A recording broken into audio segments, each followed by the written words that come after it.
एक बार की बात है जब स्वामी विवेकानंद अपने गुरु रामकृष्ण की सेवा के साथ साथ अपने आध्यात्मिक विकास में लीन थे। स्वामी जी कठोर इंद्रिय निग्रह द्वारा सत्य को प्राप्त करने के प्रयास में लगातार आगे बढ़ रहे थे।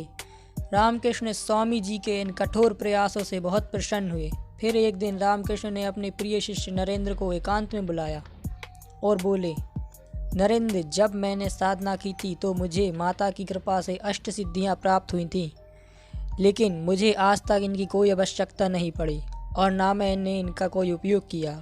मेरी इच्छा है कि तू इन सिद्धियों को ले ले, भविष्य में तेरे बहुत काम आएंगी।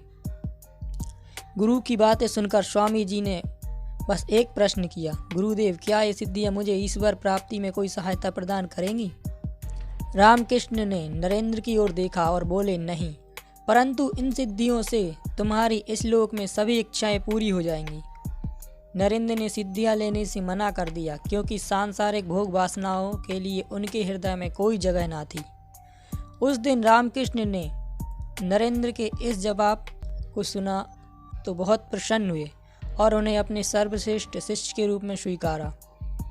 लेकिन फिर नरेंद्र के जीवन में ऐसा क्या परिवर्तन आया था कि उन्हें माँ काली से धन संपदा मांगने जाना पड़ा। तो इसे विस्तार से जानने के लिए कुछ समय पीछे चलते हैं। नरेंद्र अपनी मित्र मंडली के साथ एक मित्र के घर पर थे। उनके बीच शिक्षा, धर्म, राजनीति, कुप्रथा और गीत संगीत पर प्रत्येक व्यापक चर्चा चल रही थी। नरेंद्र ने अपने मधुर कंठ से एक भजन गाना शुरू ही किया था। नरेंद्र के घर से एक दुख भरा समाचार आया। उनके पिता विश्वनाथ दत्त जी का अकस्मात निधन हो गया था। नरेंद्र तुरंत दौड़े दौड़े घर पहुंचे। नरेंद्र के लिए यह समाचार वज्र के समान था। वैसे तो नरेंद्र मानसिक रूप से बहुत मजबूत और धैर्यवान व्यक्तित्व के थे, लेकिन पिता के पार्थिव शरीर को देखकर उनकी आंखें झलक उठी। यहाँ से नरेंद्र के जीवन में मुश्किल दौर की शुरुआत हुई, जो समय के साथ साथ बढ़ता गया।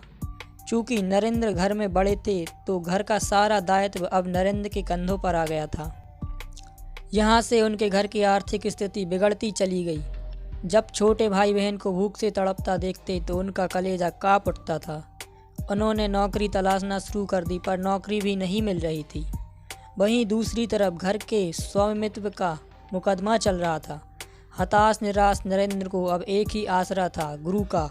विपत्ति में तो गुरु ही मार्गदर्शन करते हैं। काफ़ी सोच विचार के बाद नरेंद्र ने दक्षिणेश्वर जाकर परमहंस से मिलने का फैसला लिया। नरेंद्र को आस थी कि गुरु कृपा से इस दशा में भी अवश्य कोई उपाय निकलेगा। नरेंद्र ने दक्षिणेश्वर पहुंचकर परमहंस को अपनी सारी व्यथा सुनाई।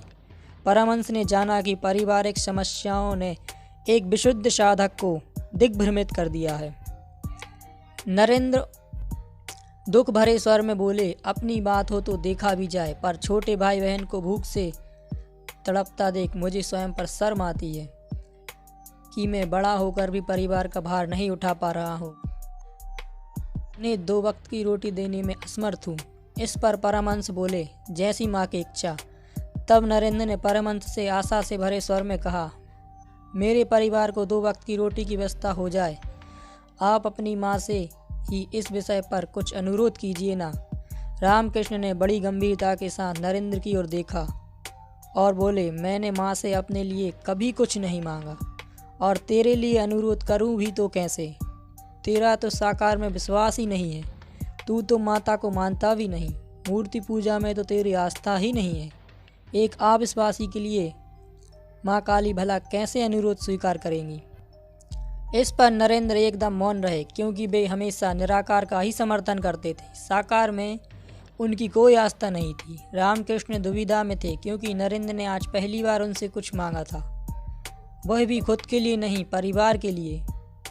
सहायता तो करनी ही थी। अंततः रामकृष्ण ने नरेंद्र के लिए एक मार्ग खोज निकाला और बोले, नरेंद्र, तू एक काम कर, आज मंगलवार है, आज रात माँ काली की शरण में जा और जो चाहे मांग ले, धन संपदा इत्यादि।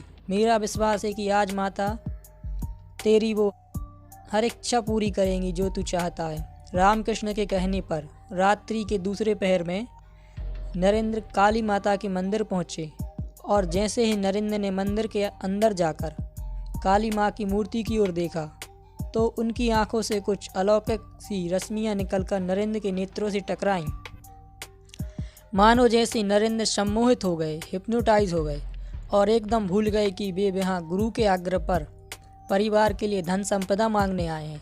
नरेंद्र के मुख से तो कुछ और ही निकला, हे माँ, मुझे शक्ति दो, ज्ञान दो, वैराग्य दो, विवेक दो। फिर जब नरेंद्र रामकृष्ण के पास वापस आए तो उन्होंने हल्की मुस्कान के साथ पूछा, क्या मांगा नरेंद्र? तो नरेंद्र ने सब कुछ सच सच बतला दिया।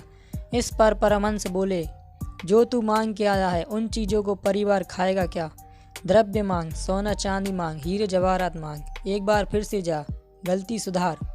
नरेंद्र इसके बाद 2 बार और काली माता के मंदिर गए, लेकिन एक बार भी उनके मुख से धन संपदा संबंधी कोई बात ना निकली। प्रत्येक बार उन्होंने विवेक, वैराग्य, ज्ञान की ही मांग की। नरेंद्र खुद आश्चर्य में थे कि आखिर माँ के सामने उन्हें क्या हो जाता है। तत्पश्चात परमहंस से गंभीर भाव से बोले, तुझे तो करोड़ों का मुक्तिदाता बनना है, तेरे भाग्य में सांसारिक सुख नहीं है नरेंद्र। तेरे हृदय में इसके लिए कोई जगह नहीं है। जा, माँ की कृपा से तेरे परिवार को भोजन और वस्त्र की कभी कोई कमी ना होगी।